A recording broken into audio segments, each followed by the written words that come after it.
দুর্গাপুজো আর ঢাকের আওয়াজ যেন মিলেমিশে একাকার। উমার পুজোয় শঙ্খ বাজানো মাস্ট। আসলে শঙ্খ বাজানো হিন্দু ধর্মে একটা পবিত্র প্রথা, যা পূজা আর্চা এবং বিভিন্ন শুভ অনুষ্ঠানে ব্যবহৃত হয়। ধর্মীয় তাৎপর্য ছাড়াও নিয়মিত শঙ্খ বাজালে শারীরিক এবং মানসিক বেশ কিছু উপকারিতা পাওয়া যায়। আজকের প্রতিবেদনে তা নিয়েই আলোচনা করব আমরা। শঙ্খ বাজানোর শারীরিক উপকারিতা। ফুসফুসের ক্ষমতা বৃদ্ধি। শঙ্খ বাজানোর সময় গভীরভাবে শ্বাস নিতে হয় এবং দীর্ঘ সময় ধরে শ্বাস ধরে রেখে বাতাস ছাড়তে হয়। এটি ফুসফুসের পেশিগুলিকে শক্তিশালী করে এবং শ্বাস প্রশ্বাসের ক্ষমতা বাড়াতে সাহায্য করে। এটি শ্বাসতন্ত্রের ব্যায়াম হিসেবে কাজ করে। শ্বাসযন্ত্রের স্বাস্থ্য।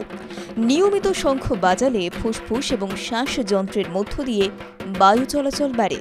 এটি অ্যাজমা বা শ্বাসকষ্টের মতন সমস্যাকে কমাতে সাহায্য করে, কারণ এটি শ্বাসনালীকে সচল রাখে। থাইরয়েড গ্রন্থি সচল রাখা। শঙ্খ বাজানোর সময় যে চাপ তৈরি হয় তা ঘাড়ের পেশি এবং থাইরয়েড গ্রন্থিকে উদ্দীপিত করে। এটি থাইরয়েড গ্রন্থির কার্যকারিতা বজায় রাখতে পরোক্ষভাবে সাহায্য করতে পারে। মুখমণ্ডল এবং মূত্রথলির ব্যায়াম। শঙ্খ বাজানোর সময় মুখের পেশি এবং গলা শক্ত হয়, যা মুখের পেশিগুলিকে টোন করতে সাহায্য করে। কিছু প্রাচীন যোগশাস্ত্র অনুযায়ী এটি মূত্রথলির পেশিগুলিকেও কিছুটা শক্তিশালী করতে পারে। রক্ত সঞ্চালন উন্নত করা। শঙ্খ বাজানোর জন্য যে শারীরিক চেষ্টা লাগে তা সামগ্রিকভাবে রক্ত সঞ্চালনকে উন্নত করতে এবং শরীরের প্রতিটি অংশে অক্সিজেন সরবরাহ বাড়াতে সাহায্য করে। মানসিক চাপ হ্রাস। শঙ্খ বাজানোর প্রক্রিয়াটি এক ধরনের প্রাণের ব্যায়াম। এটি মনকে শান্ত করতে সাহায্য করে এবং মানসিক চাপ এবং উদ্বেগ কমাতে সহায়ক হতে পারে। ইতিবাচক পরিবেশ তৈরি। শঙ্খের শব্দকে ইতিবাচক কম্পন হিসেবে বিবেচনা করা হয়। এই শব্দ পরিবেশের নেতিবাচক শক্তি দূর করে এবং ইতিবাচক শক্তি এবং শান্তির পরিবেশ সৃষ্টি করে বলে মনে করা হয়।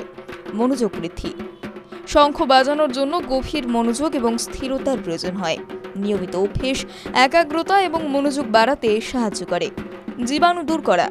প্রচলিত বিশ্বাস অনুসারে শঙ্খের আওয়াজ এক ধরনের শব্দ তরঙ্গ তৈরি করে, যা পরিবেশের ছোট ছোট জীবাণু ধ্বংস করতে বা তাদের বিস্তার কমাতে সাহায্য করে। ধর্মীয় এবং আধ্যাত্মিক তাৎপর্য। ধর্মীয় দৃষ্টিকোণ থেকে শঙ্খ বাজানোকে ভগবানের আহ্বান হিসেবে মনে করা হয়। এটি পুজোর অঙ্গ এবং আধ্যাত্মিক চেতনার উন্মেষ ঘটায়। TV9 Bangla digital.